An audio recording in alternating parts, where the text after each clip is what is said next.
सभी को जय जिनेन्द्र। बंधन नाम कर्म, जिस कर्म के उदय से औदारिक आदि शरीर के योग्य पूर्व में ग्रहित पुद्गलों के साथ नए ग्रहण किए हुए कर्मों का बंधन होना, इसे बंधन नाम कर्म कहते हैं।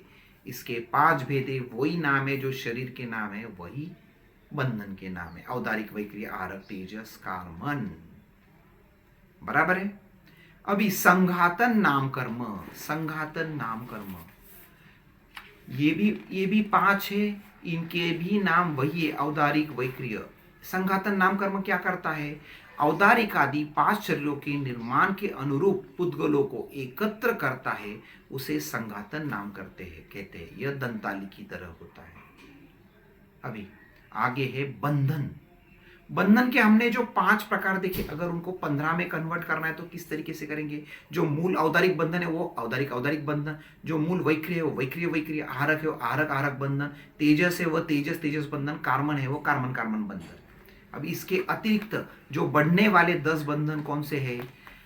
औदारिक तेजस बंधन, औदारिक कार्मन बंधन, औदारिक तेजस कार्मन बंधन, वैक्रिय तेजस बंधन, वैक्रिय कार्मन बंधन, वैक्रिय तेजस कार्मन बंधन, आहारक तेजस बंधन, आहारक कार्बन बंधन, आहारक तेजस कार्बन बंधन, और आखिरी में तेजस कार्बन बंधन। ऐसे 15 कर्म। अभी संघनन नाम कर्म, संघनन नाम कर्म कितने हैं? 6। बराबर है। संघनन मतलब हड्डियों की रचना। पहला है वज्र, ऋषभ, नाराज, सहनन। इसके नाम में ही सब आ गया।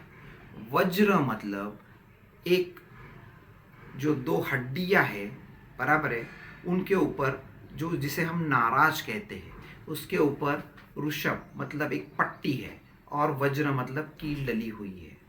इसे वज्र, ऋषभ, नाराज सहनन कहते हैं। बराबर है।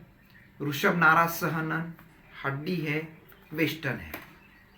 वज्र गया, नाराज सहनन सिर्फ हड्डियों का जॉइंट है।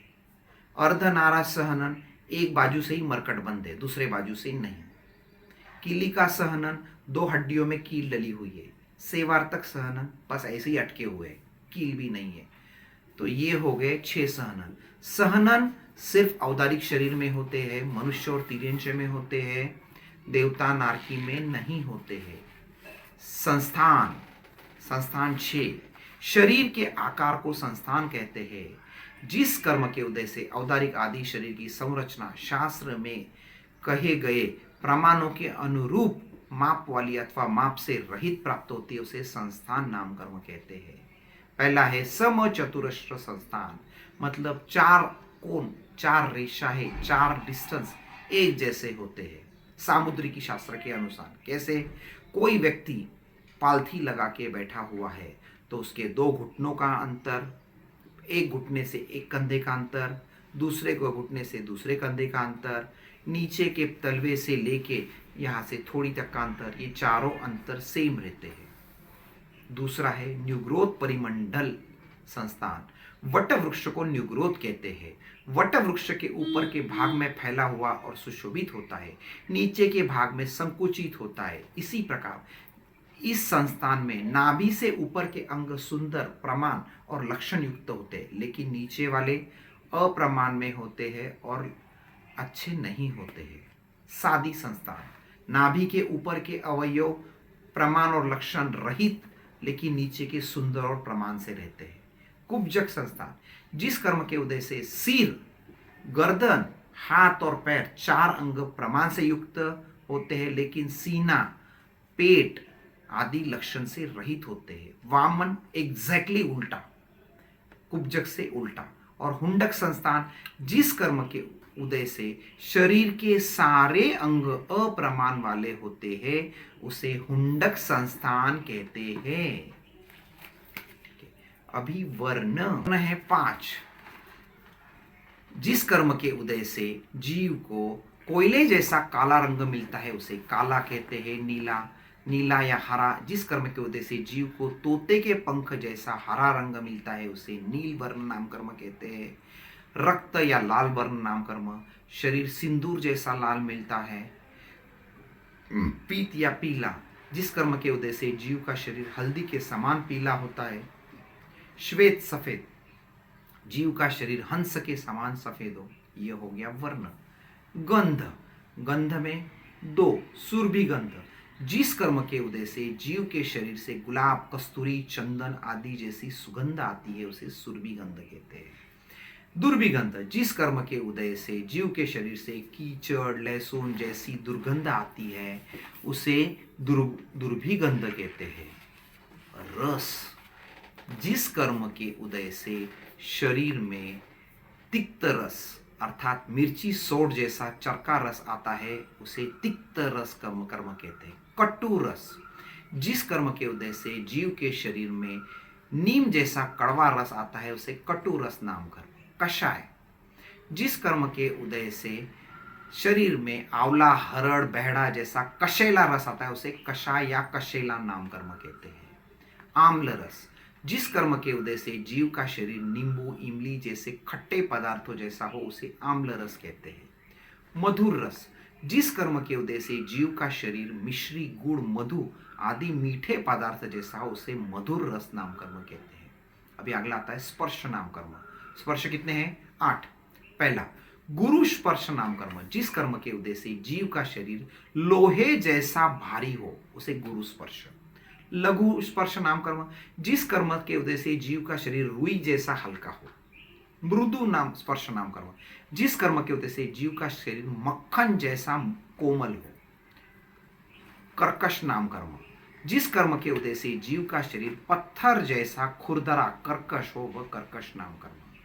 शीत स्पर्श नाम कर्म, जिस कर्म के उदय से जीव का शरीर बर्फ जैसा ठंडा हो। उष्ण स्पर्श नाम कर्म, जिस कर्म के उदय से जीव का शरीर आग जैसा उष्ण हो।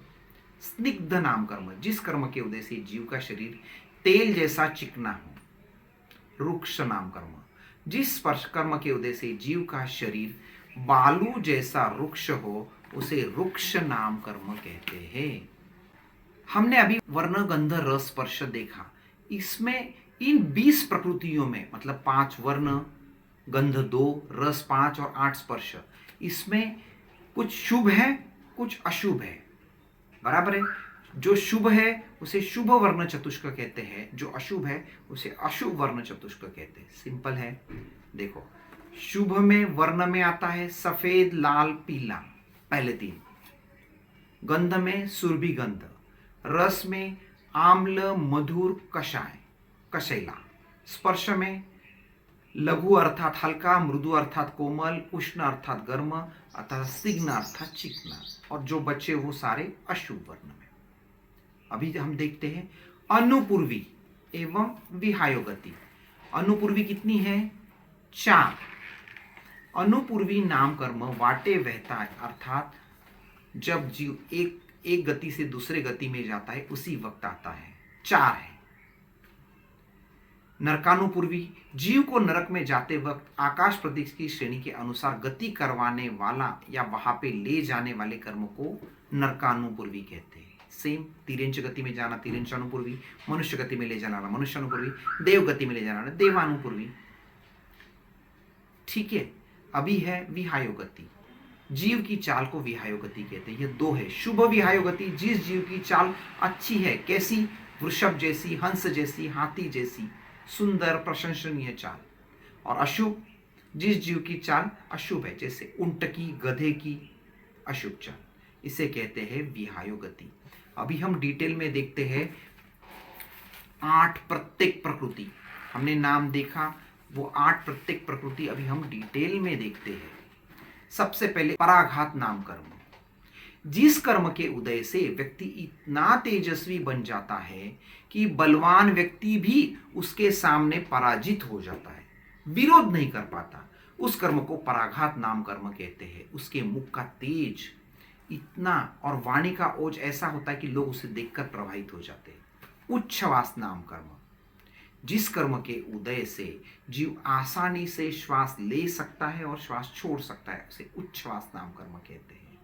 आतप नाम कर्म, जिस कर्म के उदय से जीव का स्वयं का शरीर तो ठंडा है, लेकिन उसका जो प्रकाश है, उसकी जो आभा है, वह गर्म होती है, उष्ण होती है।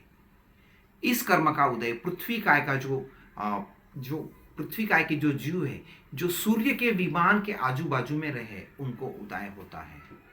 उसके बाद में आता है उद्योत नाम कर्म। जिस कर्म के उदय से जीव का स्वयं का शरीर भी ठंड है और उसका प्रकाश आभा भी शीत है, उद्योत नाम कर्म कहते हैं।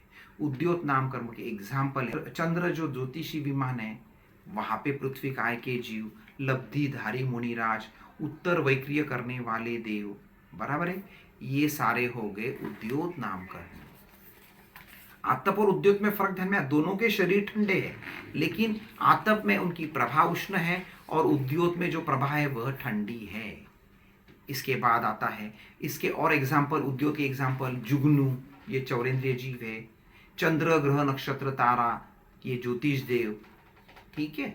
अभी अगुरु लघु, जिस कर्म के उदय से जीव का शरीर न तो अति भारी होता है न अति हल्का होता है, प्रमाण में रहता है, इसे अगुरु लघु कहते हैं।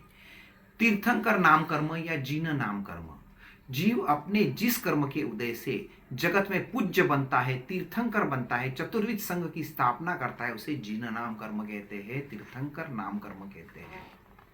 निर्माण नाम कर्म, जिस कर्म के उदय से शरीर के अंग उपांग अपनी अपनी जगह पे व्यवस्थित होते हैं, मतलब नाक नाक की जगह पे, कान कान की जगह पे, उल्टा पुल्टा अच्छा नहीं दिखेगा ना, उसे निर्माण नाम कर्म कहते हैं, निर्माण नाम कर्म। और उपघात नाम कर्म, जिस कर्म से जीव स्वयं ही स्वयं को तकलीफ देता है, इसका एग्जाम्पल होता है छठी उंगली, लंबी का, कहीं पे कुछ टेढ़ा मेढ़ा होना, एक्स्ट्रा का दांत। सभी को जय जिनेन्द्र।